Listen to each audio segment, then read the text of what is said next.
দর্শক, এশিয়া কাপে বাংলাদেশ এবং আফগানিস্তানের এই ডু অর ডাই ম্যাচ নিয়ে দুবাই থেকে আরও জানাচ্ছেন সহকর্মী মাহবুব হাসান হৃদয়।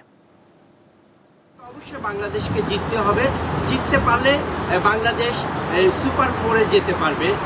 আরেকটা বিষয় যেটা হচ্ছে সেটা হচ্ছে সুপার ফোরে উঠতে চাইলে বাংলাদেশকে প্রথম শর্ত যেটা হচ্ছে, এই শর্তে দেখা যাচ্ছে বাংলাদেশকে জিততে হবে।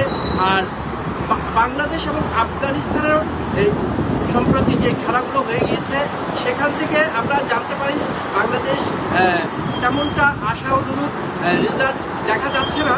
তবুও আরেকটা ব্যাপার হচ্ছে, আর এদিকে যে আপনার ভেন্যু যেটা রয়েছে আজকে যেখানে খেলা অনুষ্ঠিত হবে সেই ভেন্যুতে এটিও ধরতে গেলে যে হোম গ্রাউন্ডের মতো আফগানিস্তানের জন্য।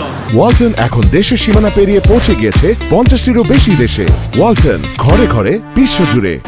সুপ্রিয় দর্শক মন্ডলী, অবশ্যই ম্যাচ জিতলে হবে না। সুপার ফোরে উঠতে চাইলে বাংলাদেশ তাকিয়ে থাকবে গ্রুপের শেষ খেলা পর্যন্ত। এখানে দেখা যায় শ্রীলঙ্কার সাথে একটি খেলা রয়েছে, সেটা হচ্ছে আফগানিস্তানের সাথে।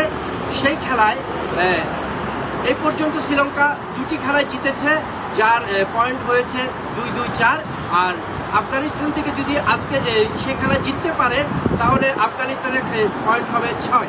তো 6 হলে ওভারঅল যেটা দেখা যাবে এই গ্রুপের চ্যাম্পিয়ন হবে শ্রীলঙ্কা। আর অন্যদিকে যেটা হচ্ছে বাংলাদেশ আজকে জিততে পারলেই সুপার ফোরে যেতে পারবে।